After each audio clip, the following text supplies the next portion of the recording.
Ziniet, kā sabata dienas ir dienas, kurās mēs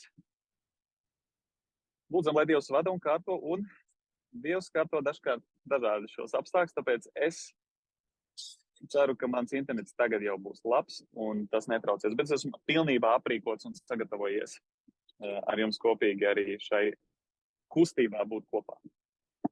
Ok, nu tad ko, pielūksim un tad lasīsim un pārunāsim? Ja?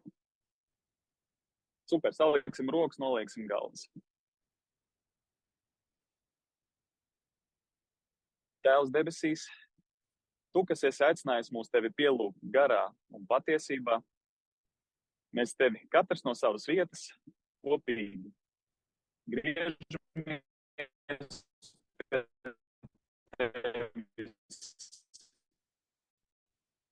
lai pateiktos tev par aizvadīto sabatu un to, ka jauno darba nedēļu varam uzrunāt mūsu sirdis, lai ir kāds elde mūsu garīgajā dzīvē, kāda atbilde uz lūgšanu, kāds atspirdzinājums. Un tādēļ lūdzam, lai tavs svētais gars ir klātesošs, jo tu esi apsolījis, ka tu būsi pie mums ikdienas līdz pasaules galam. Uz to mēs paļaujamies ticībā Jēzus vārdā. Amen. Amen.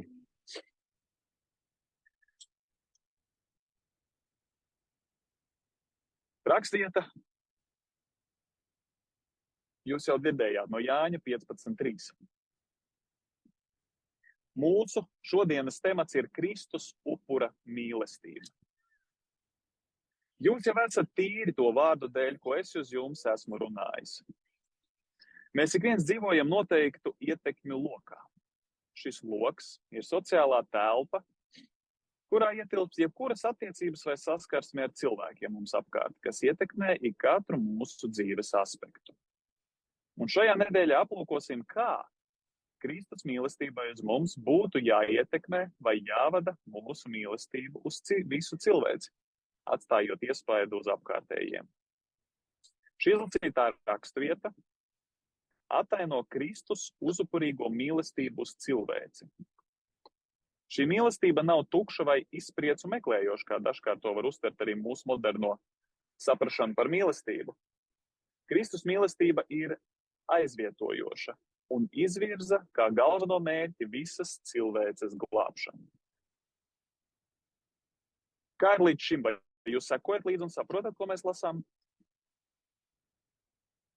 Okay. Visi šie vārdi aizvietojošā mīlestība, un tas viss par to mēs parunāsim, kad izlasīsim. Okay? Lasam tālāk. Kristus mīlestība ir tāda, kas atdod sevi bez nosacījumiem. Tā nebeidz eksistēt, kad uz to nav atsaukšanās, un tā tiek dota par labu citiem to uzlabošanai. Mācekļi, neraugoties uz saviem trūkumiem un rakstura vainām, kādi arī esam mēs šodien, saņēma šo visaptvarošo mīlestību, kas tiek dota par brīvu, bet tomēr, kurai ir milzīga vērtība. Kristus nāve pie krusta ir lielākais pašuzupurīgās mīlestības apliecinājums, kāds cilvēcei ir zināms. Caur šo vienu pašaizliedzīgo darbību mēs, kā jaunieši, esam aicināti pozitīvi iespaidot savus apkārtējos, jo mūs vada viņa bezgalīgā mīlestība.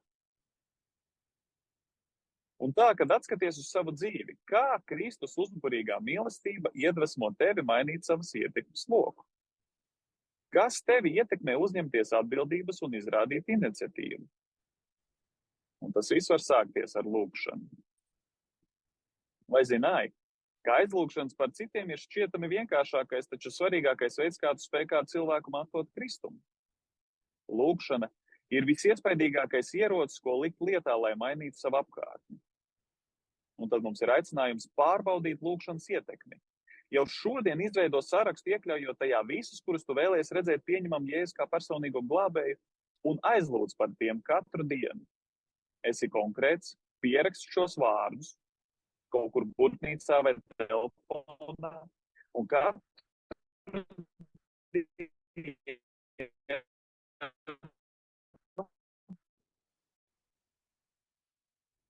kā savu pienākumu veids aizlūgšanas par šiem cilvēkiem. Uztic, kāds mums šodienas lasījums un aicinājums.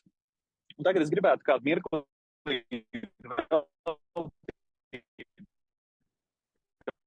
mēs varētu višķi parunāties. Jūs ziniet, tā kā parasti sabats skolās mums drusku iesaistīties un padomāt.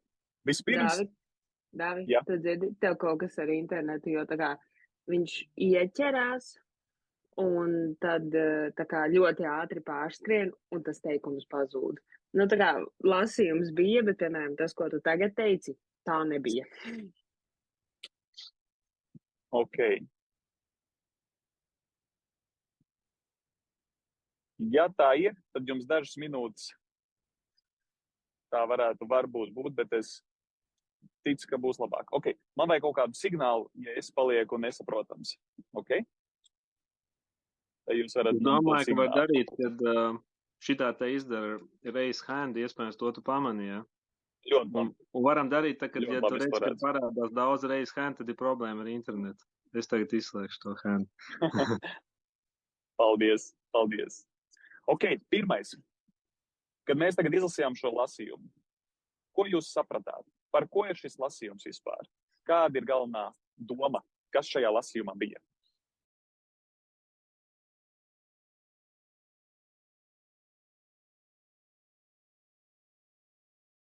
Jums ir mirklīts tagad padomāt, papatīt pakaļ vārdus, ko jūs dzirdējāt, un padomājiet, kas bija galvenā doma, ko mēs šodien izlasījām tikko.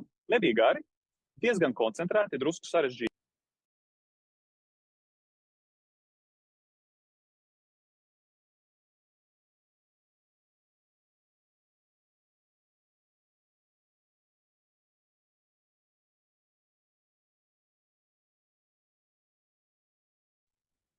Nebaidieties. Es nezinu, vai tā bija galvenā doma, bet tas ir tas, ko, kā Dievs mani uzrunāja. Jo par to aizvietojošo mīlestību, es nezinu, vai tu gribi runāt par kaut ko citu, bet tās domas, ko man Dievs sirdī lika, ka tā kā tas, kā es varu mīlēt savu ietekmes loku, tas ir, tā kā, man liekas, es nezinu, pēc vislabākajiem nodomiem, viss tā, bet tas patiesībā ir tik nepilnīgi, un ka tā kā tas, tad, kad es tiešām noticu tam Kristus upurim un ieraugu to milzīgo mīlestību, tad tā kā manas mīlestības vietā stājas tā Kristus mīlestība, un tā mīlestība, ar ko es varu mīlēt citus, kļūst daudz pilnīgāka, un Kristus var mīlēt caur mani tos visus citus cilvēkus. Jā, paldies. Tātad, kad mēs saprotam un noticam tai mīlestībai, ko Kristus parāda mums, vai ne, tā mums dod spēku, dara mūs spējīgus mīlēt tos, kas mums ir apkārt, vai ne? Ok. Ko jūs vēl sapratāt no šī? Neskaitot to, ko jau pateicu, vai ir kaut kas vēl klāt, ko jūs sapratāt? Vai arī viss piekrīt, ka šī ir tā galvenā doma?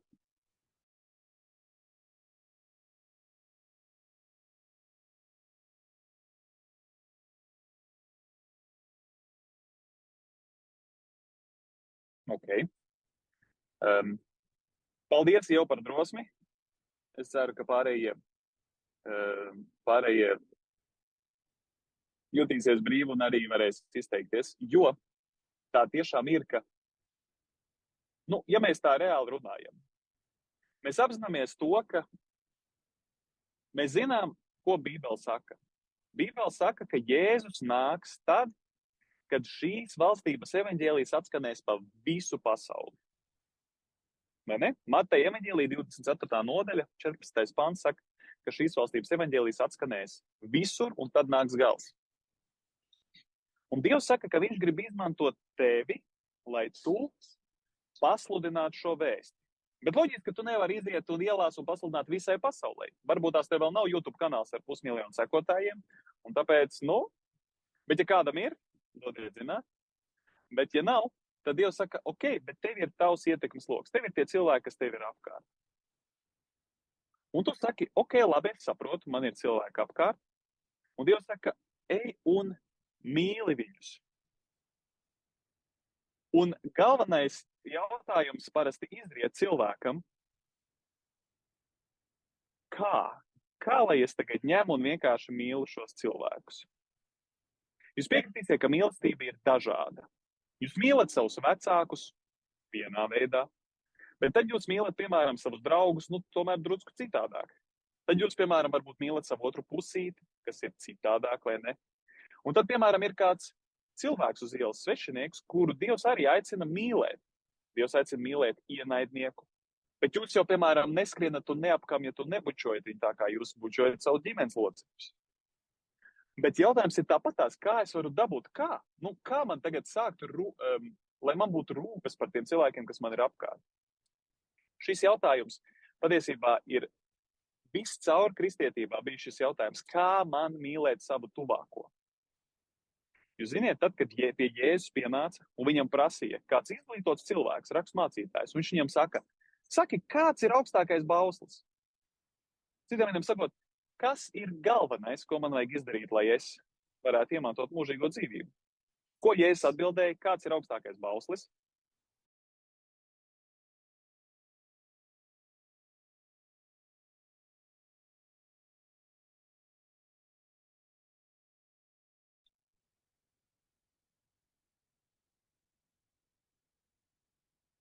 Labi, ka man ir ticība. Citādi man liktos, ka jūs tur neesat neviens. Es arī redzu, ka man ir 5G, tāpēc es neesmu pazudis. Tāpēc droši. Sakiet, lūdzu, ko Jēzus atbildēja, kāds ir augstākais bauslis?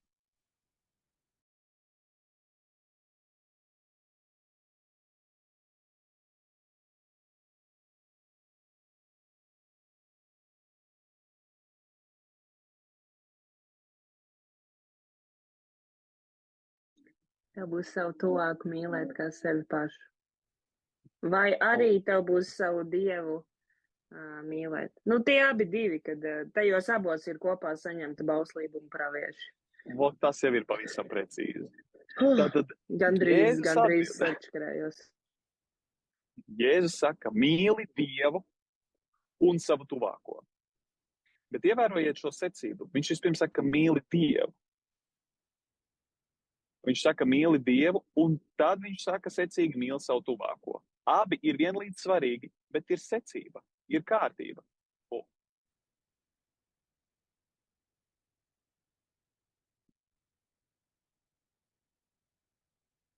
Kādi efekti? Kurš no jums pamanīja šos efektus? Ir rītīgi labi. Tas laikam ir jaunais iOS updates. Pārbaudīsim vēl vienu. Jā, tas ir. Es nezināju, ka viņš visos strādā. Ok. Lūk. Jēzus saka, mīli Dievu un savu tuvāko kā sevi pašu. Lai mēs varētu mīlēt citus, lai mēs varētu pildīt šo Kristus pavēli, kā jūs savā dzīvē piedzīvojat? Kā jūs atrodat spēku mīlēt citus? Varbūt nerunāsim par svešinieku uz ielas.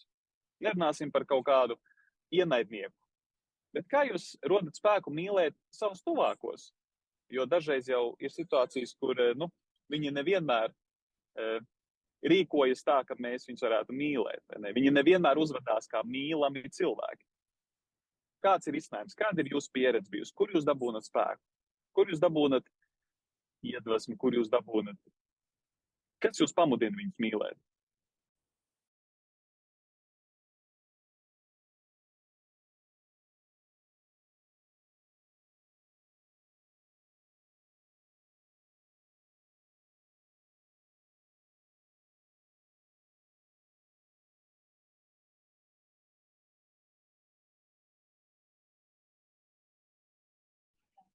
Es domāju, man vairāk es prasu no Dieva pacietību. Mīlēt, piemēram, runāt par draugiem. Mīlēt draugus. Jo draugi man ir nekristīgi, un ar viņiem ir grūtāk sarunāties. Viņiem ir sava ticība un savi uzskati, man ir savi, bet esmu tāds cilvēks, kad es varu dusmoties pēc 5-10 minūtēm, es aizmirstu. Un es vienkārši, man arī par to bijuši strīdi ģimenē, kad vecāki uzskatīja, ka es vairāk, kad draugi kāp man uz galvas, un es viņiem piedodu, un es turpinu tālāk ar viņiem draudzēties un kontaktēties. Bet ir tā, ka mums jau māca, kad mīlēt. Jā, ir dažādas situācijas, ir arī draugu lokā, ir kaut kāda konflikta un vispārējais, bet, jā, ir jāmīl, un tomēr es mēģinu kaut kā ar viņiem runājot tikt galā. Paldies, Elvīra, par godīgu. Pacietība ir tā, kas varbūt tās ir ļoti vajadzīga. Pacietība. Jā. Paldies par godīgu un praktisku atbildi. Jūs piekrītat, ka, lai mēs varētu mīlēt, bieži vien ir ļoti vajadzīga pacietība. Bet es domāju, ka jūs arī piekritīsiet, ka tas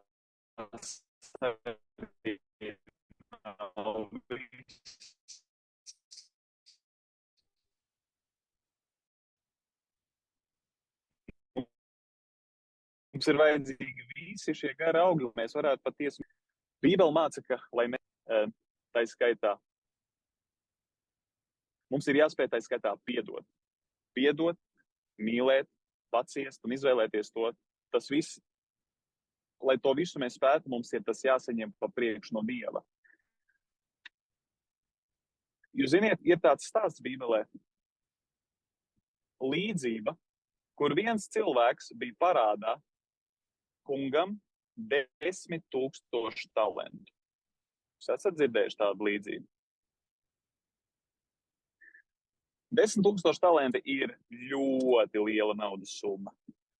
Viņam bija piedots tik milzīgs apmērs, un tad viņš devās, un viņš satika kādu savu darba vietu, kurš viņam bija parādā, diezgan lielu naudu, bet, ne tik daudz kā 10,000 talantus. Apmēram pusgada algu viņš bija parādā viņam. Un viņš viņam nepiedod to. Un šī līdzība ilustrē to, ka, ja mēs gribam mīlēt apkārtējos, ja mēs gribam izpildīt Kristus pavēli, jo tikai tādā veidā evaņģēlijs izplatīsies pa visu apkārt, un tikai tādā veidā mēs aizsniegsim šīs dvēseles, un tikai tādā veidā mēs ar jums dosimies mājās.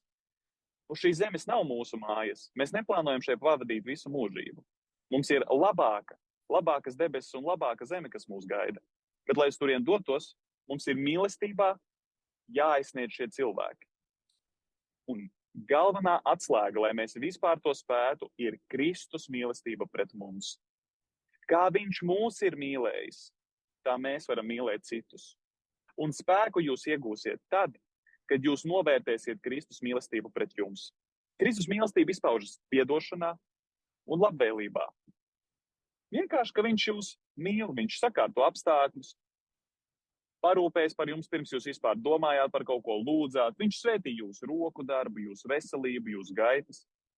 Bet vēl viņš arī izpauž mīlestību tajā, ka viņš jums piedod. Viņš jums piedod tad, kad jūs esat neusticīgi Dievam. Kad jūs apzināti šaujat pa kreisi, ka jūs apzināti kaut kur saprotat, un nobremzējat. Bet tā arī ir Dieva piedošana darbībā. Un tikai tad, kad mēs tās lietas piedzīvojam, kad mēs viņas izgaršojam, tas ir iemesls, kāpēc ļoti bieži prasa liecības stāstīt. Tāpēc, ka ja tu piedzīvo to, ja tā ir tava liecība, tad tā iedvesmo citus saprast, es varētu novērtēt to, ko Dievs ir darījis manā labā, un tas atkal dos man spēku un iespēju mīlēt citus. Bet ja jūs nenovērtējat, ko Dievs ir jūs labā izdarījis, ja jūs nenovērtējat viņa upuri Golgātā, tad, godīgi sakot, jums nekad nebūs mīlestības mīlēt citus. Īstas, paliekošas, noturīgas mīlestības. Jo patiesi mīlēt nozīmē spēt panest otru, piedot, nepieminēt otra vainas. Bet to visu cilvēks bez Dieva kādu laiku varbūt var. Bet ilgstoši tas nav iespējams, jo tas vienkārši sagrauž cilvēku no iekšpuses. Viņš nespēja to.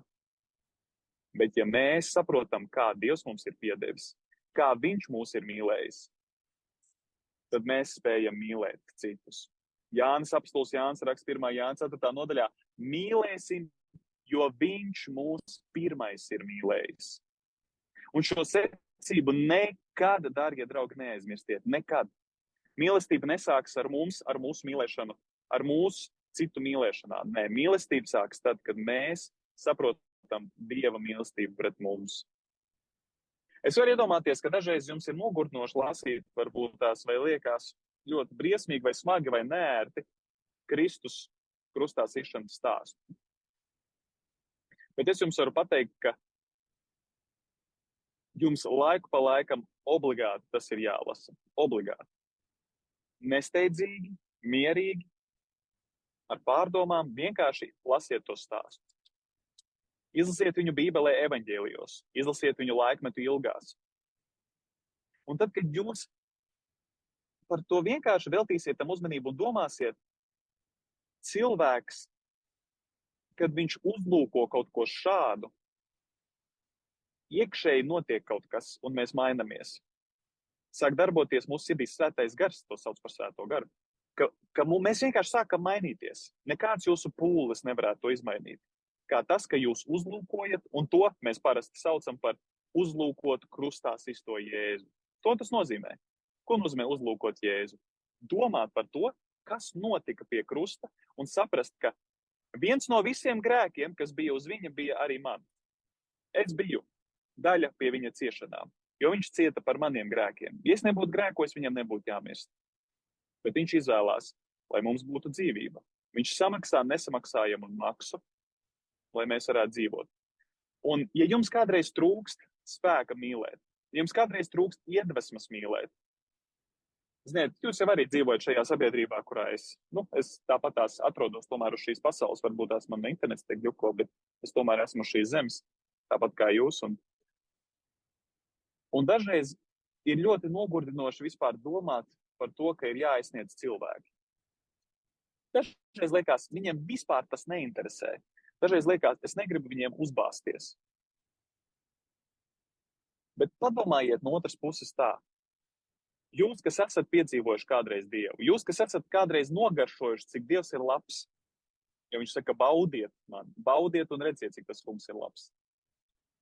Jūs to esat nogaršojuši tikai un vienīgi tāpēc, ka kāds jums pastāstīja par Kristu. Un ja ne jums pastāstīja, tad jūsu vecākiem. Un ja ne jūsu vecākiem, tad jūsu vecvecākiem. Bet kāds bija, kurš pārkāpa pāri nērtumam, pārkāpa pāri saviem visiem argumentiem un vienkārši devās un vienkārši padalījās par to ar kādu. Un tas aizķērās. Šodien ir miljoniem cilvēku, kuriem aizķērās. Bet šis skaitlis varētu būt lielāks un būs lielāks, ja mēs sapratīsim, ka nākamie esam mēs, mums ir nodots stafetes kociņš, pastāstīt to kādam. Un mēs nevaram tāpēc būt ienaldzīgi. Ja mēs raugamies uz krusta nāvi, tik dārga samaksa samaksāta, un cilvēki to nevērtēs, jums ir jādod iespēja cilvēkiem. Jums ir jādod cilvēkiem iespēja uzzināt par Dievu. Lai viņi tālāk lemj paši. Bet draudzīgi, kalpojot viņu vajadzībām, esot viņiem blakus, jūs nedrīkstat klusēt. No kurienes spēks? No tā, ka Kristus jūs pirmais ir mīlējis. Jums vienkārši ir jāspēr soļi. Bet jums kādam ir bijis, ka jūs esat lūguši par kādu? Par kādu cilvēku jūs esat pierakstījuši, un tad lūguši par kādu cilvēku. Esat viņu vairākas reizes pieminējuši savās lūgšanās, varbūt tās pavisam vienreiz vai divreiz tikai. Un tad Dievs ir kaut ko darījis šī cilvēka dzīvē, kaut kādu pavērsienu. Varbūt tās viņš uzreiz nav ielicis basēnā kristību, bet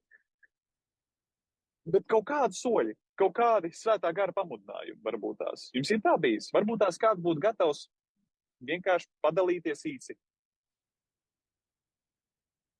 Vai vienkārši iedrošināt. Tagad mēs pārējam uz šo.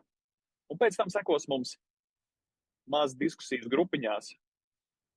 Un beigās mēs arī noslēgsim ar lūgšanu. Bet tagad mēs varam padalīties ar to, kā mums ir gājis. Vai jūs esat kādreiz lūguši, konkrēti lūguši par kādu cilvēku, un tad ir redzējuši, ka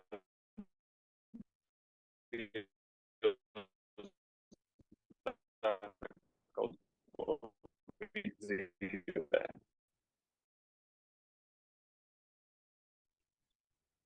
Ok, tu Ieva gribi kaut ko teikt, vai tu pacēli roku, jo man slikti bija internetam? Jā, tev bija slikti internetam, bet kamēr varbūt jaunieši vēl domā liecības vienkārši par to, cik svarīgi ir uzlūkot to krustu. Es vienkārši šodien izlasīju vienu tādu ļoti, ļoti foršu citātu, ar ko es gribētu ar jums padalīties, ka viņš gan bija angliski, un, protams, ka angliski viņš skanēja labāk, bet tā doma ir, ka mēs varēsim Dievam atdot visu tad, kad Kristus mums kļūs par visu. Nu, tā ir par to krusta uzlūkošanu un to vispār, cik tas ir svarīgi.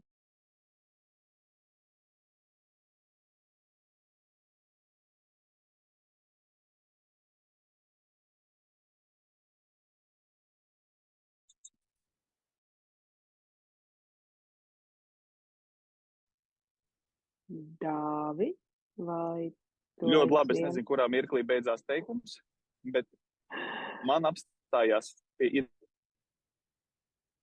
Dāvid, es nezinu, vai kāds cits tevi redz, bet tevi neredz. Tu esi tumsiņā. Nāc lūdzu ārā gaismiņā.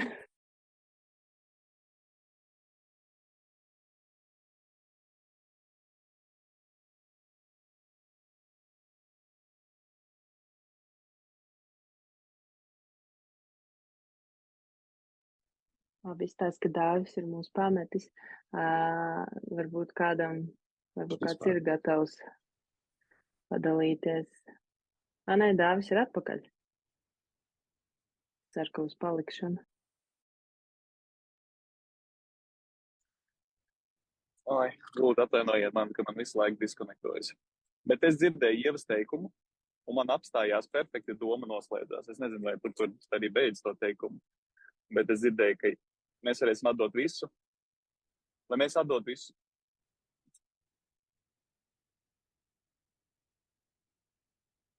Tas, ko tu teici, bet redz, varbūt man pa īsti noslēdzās tā doma.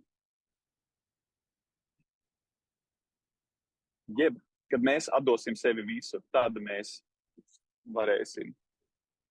Mēs varēsim atdot visu tad, kad Kristus mums kļūs par visu. Jā. Kādam ir bijis kāda pieredze, lūdzot par kādu? Varbūt tāpat ir maza pieredze, mazs pavērsiens, bet tas ļoti iedrošinātu kādu šeit esot, un jūsu padalīšanās var iedrošināt un stiprināt kāda ticību.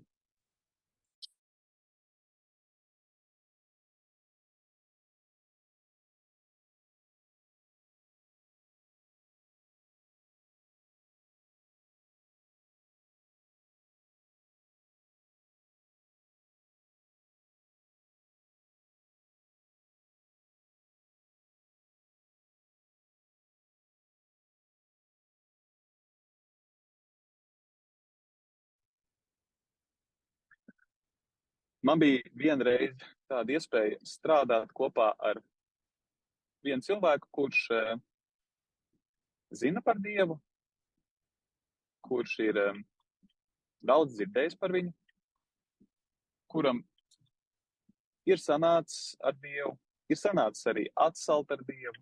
Nu, kā jau tas mēdz būt normāli, vai ne? Un es atceros, ka es lūdzu Dievu, lai es varētu būt par liecību, kaut kādu pamudinājumu viņam atspirdzinājumu viņa garīgajā dzīvē. Un tas labākais, kas notika, bija tas, ka mums sākās totāls ķibeles darbā. Viss, ko mēs sākām darīt un taisīt, mums sākās ķibele pēc ķibeles kaut kādas. Un tad, kad vienreiz bija tāda, ka es pazaudēju mašīnas atslēgas. Mēs darbojāmies, mums bija jābrauc pirkt vajadzīgie materiāli, un visā tajā darba bardakā pilnīgi netipiski es pazaudēju mašīnas atslēgas. Un tad es lūdzu Dievu, un es viņam saku, visu klausies, tagad es lūkšu Dievu, un tagad kādu laiciņu mēs nekur nedosimies. Tagad es iešu pameklēt atslēgas, un es viņus atradīšu pēc kāda laika un visu. Un tad es devos uz istabu, un es sapratu, ka es, lūdzot par viņu, gribēdams viņu aicināju, patiesībā pats laidu garām savus svētbrīžus. Es it kā lūdzu Dievu, ka es gribu viņu aizsniegt, es gribu viņam parādīt kristīgu piemēru, iedvesmot viņu sekot Dievam, bet rezultātā ir tā, ka visu darbu dēļ un negulētu vakaru dēļ un visa, man nav laika no rīta ar Dievu pašam. Patiesībā tāda bišķiņa, paradoxāla situācija, ne? Jūs gribat kādam pastāstīt par Dievu, kā viņam vajadzētu lasīt Bībeli un turēties ar Dievu ciešāk un pašlaižat garām tādas izdevības. Un Dievs palīdzēja. Dievs palīdzēja ar to, ka viņš noslēpa manas atslēgas, kurām es zinu atrašanās vietu gandrīz vienmēr. Un es uzreiz sapratu, ka Dievs man grib kaut ko pateikt. Jo mana pirmā doma bija galvā tāda balss runā un saka, tu meklē atslēgas, bet tu nemeklē mani. Ja tu tik ļoti meklētu laiku ar mani, kā tu meklē savas atslēgas, būtu daudz labāk.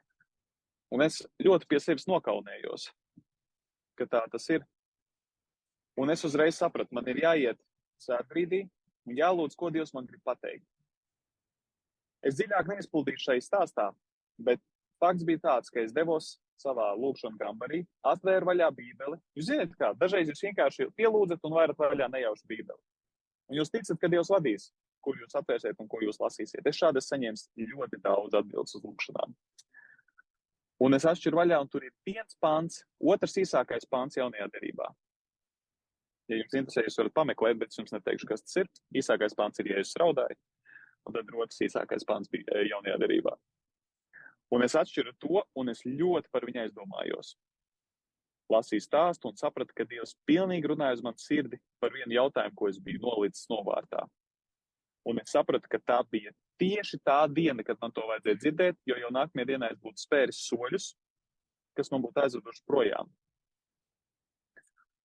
no manas nodošanās un solījuma Dievam.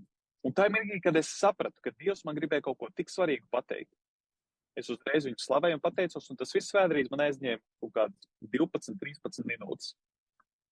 Un tad, kad es teicu āmen un pateicos viņam par wow, un es, pilnīgi ziniet, tās ir reizes, kad jums pilnīgi pat tirpiņas skrien.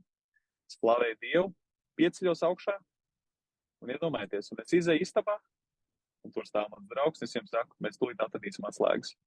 Un es eju, un pilnīgi manas domas vadās, un es pilnīgi zinu, kur viņas ir, jo pagājušā vakarā es iesēdos divānā, un es sapratu, man visdrīzākais viņas izslīdē no kabatas. Pirms tam pilnīgs bloks galvā, tu nezini, kur viņas ir.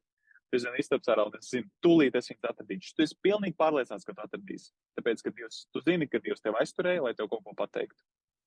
Un es eju, un atslēga ir iekritusi starp sēžamo vietu un atvelk divāna spraugā, un es bāžu roku, un tieši manās rokās iespiežās atslēgas. Es viņam saku, braucat.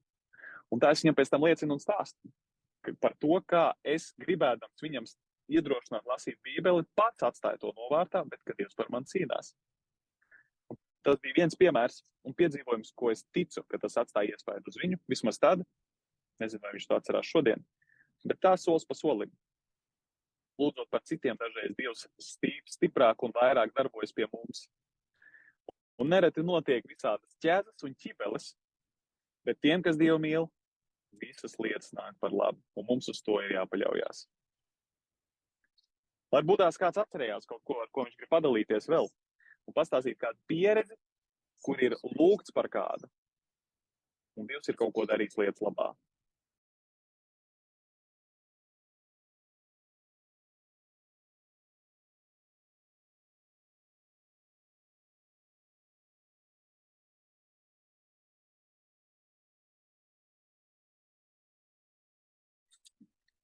Ok, draugi.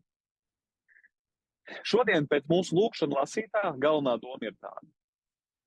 Lai aizsniegtu evaņģēliju vēsti, lai evaņģēliju vēsti aizsniegtu visu pasauli, mums ir jābūt šiem instrumentiem, kurus Dievs grib izmantot.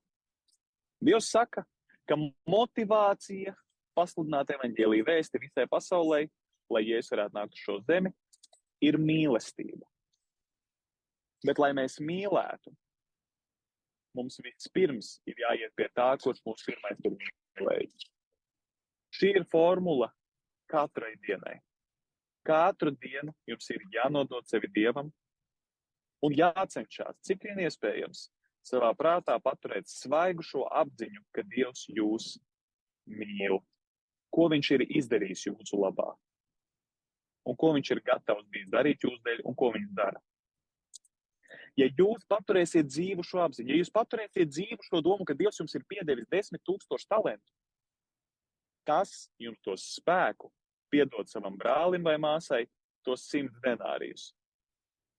Tas dos jums spēku viņus mīlēt, piedot, paciest un saskatīt viņos nevis vienkārši cilvēkus, kas jūs kaitina varbūt dažreiz, bet cilvēkus, par kuriem Kristus ir nomirs un kurš vēlas, lai viņi arī būtu debesīs.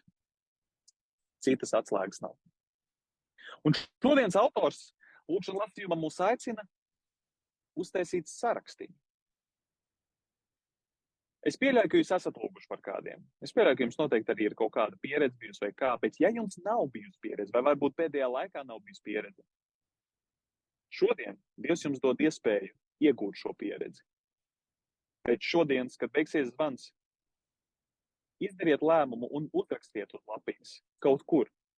Vismaz vienu cilvēku. Uzrakstiet vārdu un uzrakstiet, ko jūs lūdzat par šo cilvēku. Uzrakstiet kaut ko konkrētu. Nerakstiet vienkārši abstraktas lietas. Tāpēc, ka mēs bieži vien lūdzam abstraktas lietas, tādas vispārējas, un, kad Dievs atbild, mēs nemaz neredzam, kad viņš to dara. Bet jūs lūgsiet specifiskas konkrētas lietas. Dievs dod man satikties ar viņu. Dievs dod, ka es varu viņam kaut ko pieminēt par tevi, lai mums aiziet sarunas garīgā tematā. Dievs dod, ka es viņam varētu uzdāvināt kaut kādu grāmatiņu varbūt tās, vai Dievs dod mums laiku atrast kopā. Kaut ko konkrētu. Pielūdziet kaut ko konkrētu. Un tad uzticiet to Dievam. Un tad, kad Dievs kaut ko dara, pierakstiet 3. ailē, ko Dievs dara.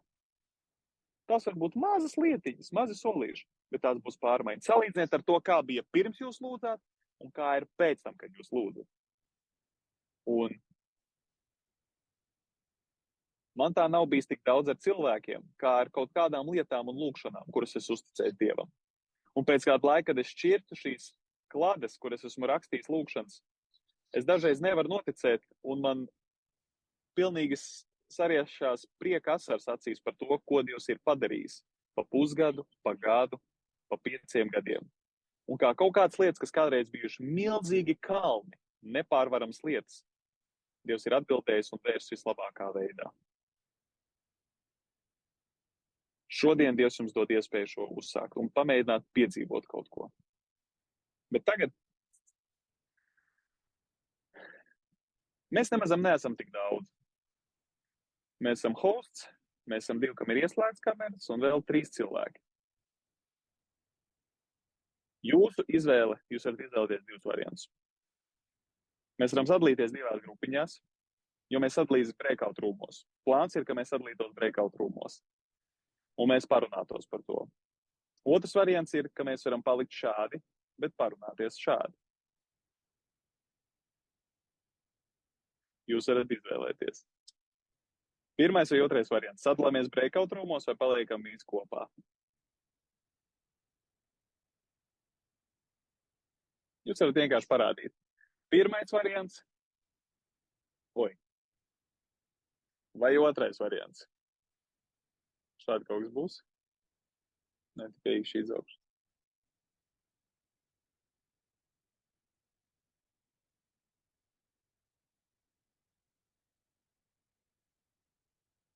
Nu, ok. Otrais variants. Otrais tātad viss kopā, ja? Nu, labi. Mums ir viena balss no vienas. Tas ir vienbalsīgi. Labi. Bet tagad es nerunāšu vairāk. Tagad būs jautājums, un es gaidīšu kaut kādus jūsu komentārus. Vismaz 2. Vismaz 2. Ok? Vismaz 2 kamerām būs jāparunā. Ko jūs varat darīt lietas labā, lai vairāk novērtētu Dieva mīlestību pret jums? Praktiski soļi.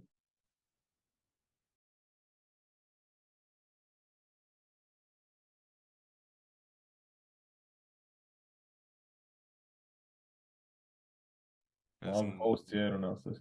Davai. Sorry, Guido. Man tā pirmā doma uzreiz ir tāda, ka pateicība pierakstīšana, kad ir pienācis vakars, tāda ļoti laba lieta, ko var darīt, paņem burtnīcu, vienkārši saraksti visu, par ko tu esi pateicīgs šajā dienā. Nu, jebkuru mazo lietu. Nu, piemēram, es nezinu, šodien saule spīdēja, vai bija laba saruna ar kursa biedru, vai mājās atbraucu ātrāk nekā bija domājis. Vienkārši pateikties Dievam par labajiem notikumiem katru dienu. Henrij, prieks dzirdēt tavu balsi. Un ļoti, ļoti laba lieta. Jūs kādreiz esat kaut ko mēģinājuši šādu? Kas ir, var pacelt rokas? Kas ir mēģinājis kaut ko šādu?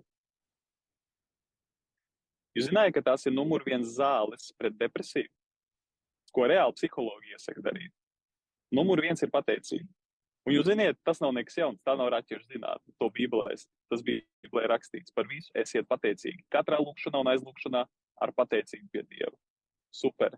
Paldies, Henrij. Ļoti labi un praktiski lieta. Kāds lūdzu vēl?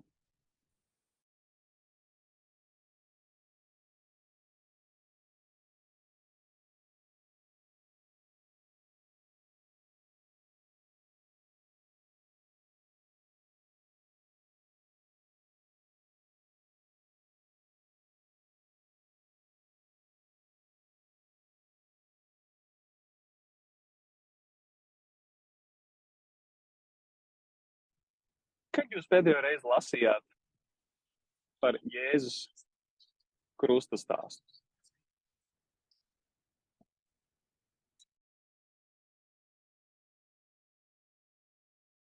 Sen. Kā citiem? Nu, kāds laiks Es skatījos. Es nesen skatījos, nelasīju, bet skatījos. Man ir aplikācija Bībele, un tur piedāvāja filmu par Jēzus Kristu noskatīties, un tur bija tas stāsts. Ok. Bet principā nesen es saprotu, ka tas nav bijis nevienam. Nesen neviens nav vēl to skatījies. Pareizi. Vai mēs varam piekrist, ka klāt pie pateicībām vēl viena praktiska lieta, ko mēs varētu darīt, ir vienkārši veltīt kādu brīdi uzmanības šim stāstam. Tiem, kas ir jau draudzes locekļi un esat kristīti, jūs jau ziniet to, ka ir vakarēdiena draudzē. Vakarēdienas ir tieši tā reize, kad jūs nedēļā pirms vakarēdiena pārlasāt šo stāstu un sagatavojat savu sirdi. Un es aicinu jūs visus nākamā reize, kad būs vakarēdienas. Tas būs pēc pusotra mēneša apmēram. Sagatavojieties vakarēdienam. Ja jūs nepiedalieties vakarēdienā, tāpat gatavojieties savu sirdi, sagatavojiet tam. Izlasiet šo stāstu. Nesteidzīgi, mierīgi. Būs piekdienas vakars, agri norieties saulīte, visi darbi būs malā. Nolieniet kaut kur, izslēdziet šo ierīci, kas jums ir acis priekšā, un izlasiet. Šis stāsts nevar atstāt vienaldzīgi nevienu, kurš lasa viņu ar atvērtu sirdi. Nevienu. Un tas noteikti pēkšņi būs kā atbilde un stiprinājums no Dieva jums. Kur jūs esat un ar ko jūs tagad cīnaties un par ko jūs esat noraizējušies.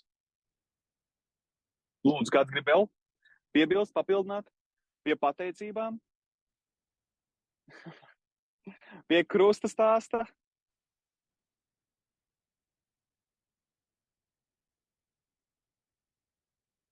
Vai vēl kaut kas? Es gribu pie pateicībām, jo, diemžēl es vairs tā nedaru, bet tad man bija tāds ļoti aktīvs laiks, kad es pierakstīju pateicības, un es katru dienu noliku, ka man ir jāatrod vismaz 10, bet es gāju vēl vienu soli uz priekšu, un es viņas rakstīju ar tā kā nevadošo roku. Un tā mana doma bija, lai tā kā es vēl vairāk koncentrētos un vēl vairāk tā kā pārdomātu to. Un beigās jau arī tas rokraksts sāka palikt labāks. Wow! Es nezinu, ja caur visiem šiem lagiem un visu to, kā mums tagad gāja šo 1 stundu, neviens neko nebūs iegūs, tad es tikko ieguvu. Wow! Tas ir kaut kas ļoti interesants. Šis raksturo to, ka mums ir jāpieliek pūles mūsu garīgajai dzīvei. Tas ir kā stāds. Ja jūs nerūpēsieties par stādu, ja tas nav kaktus vai mākslīgs kaut kāds, tad viņš novītīs. Un jums ir jārūpēs par savu garīgo sirds augsni un par stādu, kas tur aug. Ok, draugi. Mūsu šodienas lūgšana lasījums un pārunas ir nonākuši pie izskaņas, un mēs kopīgi varētu uzticēt to Dievam un noslēgt ar lūgšanu. Ok? Ok. Nolieksim galvas un pielūgsim. Visu augstais Tēvs debesīs. Paldies Tev, ka Tu mūs pirmais esi mīlējis. Un jo mēs vairāk apzināmies šo, un jo vairāk tajā iedzinamies, jo apbrīnojamāku iespēju tas atstāj uz mūsu dzīvi. Mēs lūdzam, lai tā nebūtu vienkārši pasaka, bet lai tā būtu dzīva realitāte mums, kas šeit esam, un katram, kas ilgojas pēc dzīves saiknes ar Tevi. Mums ir vajadzīga Tava palīdzība un Tavs svētais gars. Tādēļ lūdzam par visiem tiem, kas bija pieslēgušies un kaut kādā brīdī atslēdzās, un lūdzam par mums, kas esam vēl, un lūdzam par visiem tiem, kas vēl pieslēgsies šajā nedēļā. Lai katrs, kas slāpst un ilgojas, būtu vēl ciešākā saiknē, kas ilgojas, ka Tu nāksi uz šo zemi, kas ilgojas pēc jaunām debesīm un jaunas zemes. Un varbūt tie, kas vēl pēc tā neilgojas, liet šīs ilgas sirdī. Lai mēs tiešām arī sagaidītu šo visu laikmetu ilgas Jēzus Kristus otru atnākšanu. Svētī mums, pieliekot šos praktiskos padomus, pateikties Dievam, pateikties ar kreiso roku vai labo,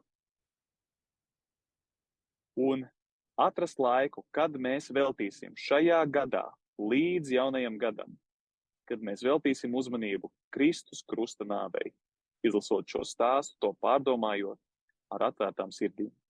Svētī, Kungs, lūdz manus draugus, un par to es Tev no sirds slavēju un pateicos jau tagad. Jēzus vārdā. Āmen.